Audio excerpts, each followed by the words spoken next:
Bouncer आहेत त्यांचे महिला, हे सगळं प्लॅनिंग होतं. काही बसला गेल्या छत्रपती शिवरायांच्या महाराष्ट्राला वाईट वाटतं मला. फुले शाहू आंबेडकरांचा महाराष्ट्र आपण म्हणतो. गोरगरीबावर अन्याय झालाय, सगळे जाऊन बसलेत, मग तर कोणी चाललंय. 30 वर्ष 40 वर्ष इथे राहिले, आम्ही काय करणार आहे आता, कुठे जाणार आहे आता.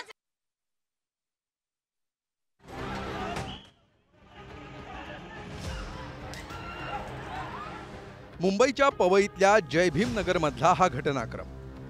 एकीकडे पोटासाठी मुंबईत आलेल्या या नगरात राहणाऱ्या कष्टकऱ्यांनी डोक्यावरचं छप्पर वाचवण्यासाठी हातात दगड उचललाय. ही वस्ती बेकायदा असल्याचं सांगत ती हटवण्यासाठी त्यांच्यासमोर पोलिसांच्या संरक्षणात पालिकेचे कर्मचारी उभे ठाकले. या संघर्षात 15 पोलीस कर्मचाऱ्यांसह नागरिक सुद्धा जखमी झाले.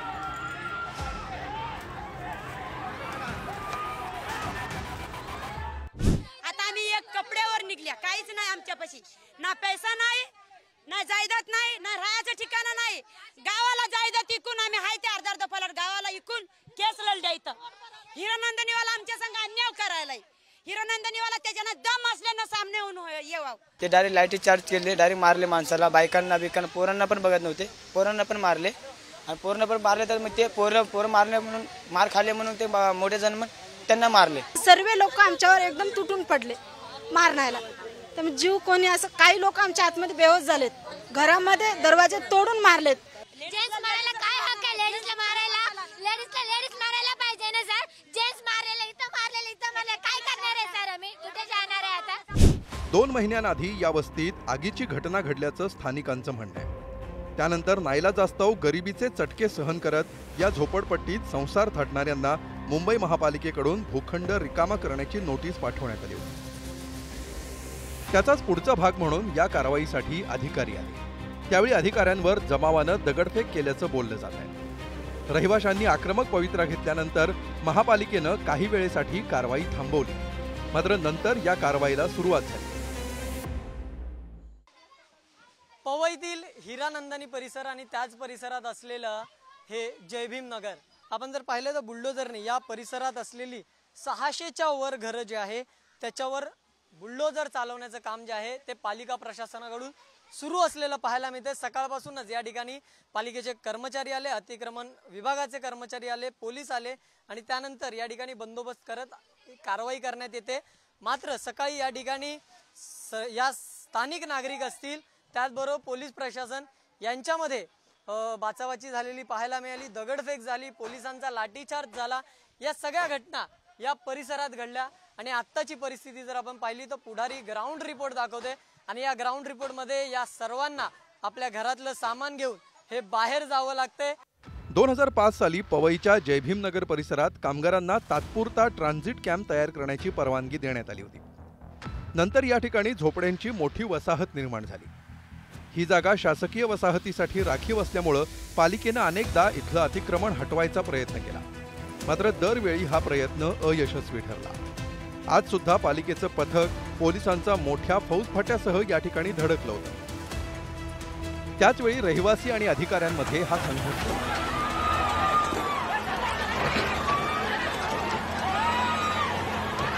पवईतील जय भीम नगर परिसरात अतिक्रमण हटवण्यासाठी आलेल्या अधिकारी आणि पोलीस प्रशासनावर दगडफेक आणि पोलीस प्रशासनाकडून लाठीचार्ज करण्यात आला. मात्र या सगळ्या घटनेनंतर तोडक कारवाईला सुरुवात झाली. मात्र या सगळ्या संदर्भात पोलीस प्रशासन असेल किंवा पालिका प्रशासन यांच्याशी संपर्क साधला असता त्यांनी या सगळ्या संदर्भात बातचीत करण्यासाठी मनाई केली. मात्र या सगळ्यावरून विकासकाला, पोलीस प्रशासनाला आणि पालिकेला हाताशी धरून हे सगळं केलं जात असल्याचा आरोप हा आता राजकीय मंडळी तसेच स्थानिकांकडून करण्यात येताना आपल्याला पाहायला मिळतोय. मागची 2.5 दशकं ऊन वारा पावसाचा सामना करत या वस्तीत सुमारे 800 कुटुंब झोपड्यांमध्ये राहत आहेत. पालिकेनं त्यांची घरं बेकायदेशीर ठरवत 488 अंतर्गत निष्कासनाची नोटीस बजावली आहे. एक निवडणूक झाल्यानंतर निवडणुकीच्या काळात तुम्ही केलं असताना म्हणजे या लोकांचं मतदान तुम्हाला पाहिजे होतं म्हणून तुम्ही निवडणुकीपर्यंत हा केलं नाही आणि निवडणुकीनंतर निकाल झाले तुम्ही मतदान घेऊन बसलात आणि त्यानंतर तुम्ही या गोष्टी करता म्हणजे किती हे गैर आहे. मी ह्या गोष्टीचा निषेध करते. गेल्या 25 वर्षापासून जय भीम नगरची ही वस्ती आहे. लोकांच्या मतदार यादीमध्ये नाव आहे. मी 5 निवडणुका लढलेलो आहेत या विधानसभा मतदारसंघामध्ये. लोकसभाच्या निवडणुकामध्ये, विधानसभाच्या निवडणुकामध्ये, महानगरपालिकाच्या निवडणुकाच्या प्रत्येक मतदार यादीमध्ये सर्वांचं नाव आहे.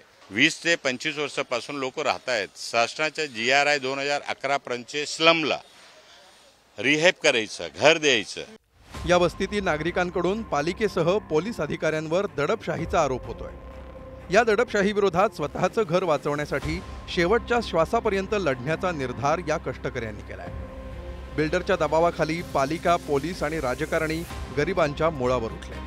इथले तथाकथित पुढाऱ्यांनी बिल्डरशी संधान बांधून लाखो रुपयांच्या बदल्यात माघार घेत पळ काढण्याची तयारी केल्याचाही आरोप वस्तीतले रहिवासी करतायत. आम्हाला ते अचानक आले, आम्हाला काहीच माहित नाही कोणी काय केलं काय नाही. त्यांनी आम्हाला काही सांगितलं नाही. डायरेक्ट त्यांनी लाठीचार्ज केला आमच्यावरती, डायरेक्ट बुलडोझर आणला. आता मी माझ्या 2 मुली घेऊन कुठे जाणार मी आता? या लोकांना एवढं ते समजलं पाहिजे. एवढ्या दिवसाचा माझा संसार सगळा हे रस्त्यावर मांडला. एवढे लोक इथे, एवढी पब्लिक कुठे जाणार? लहान लहान मुलांची शाळा आहे, सगळं कसं जाणार? कुठे जाणार सगळे? अन्याय अत्याचार केला, आमचे संसार उद्ध्वस्त केले, आम्हाला रोडावर बसविलं. आम्ही आता काय करायचं? आम्हाला सरकारने न्याय देण्यात यावे. मुंबई शहरातला उच्चभ्रूंचा परिसर अशी पवईची ओळख असली तरी परिसरात अर्ध्याधिक जमिनीवर झोपडपट्टी आणि चाळकऱ्यांची वस्ती आहे. रमाबाई आंबेडकर नगर, गौतम नगर, इंदिरा नगर, महात्मा फुले नगर, मोरारजी नगर, हरिओम नगर या झोपडपट्ट्यांनी परिसर व्यापलाय.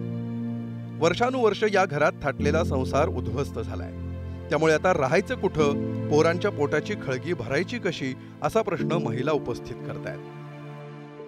600 झोपड्याला बेघर करणं हे गुन्हा आहे कायद्यानं, पण आम्हाला बेघर करू नका. आम्हाला काय आमच्या हक्काचं काही ना काहीतरी आम्हाला घराला घर तरी द्या.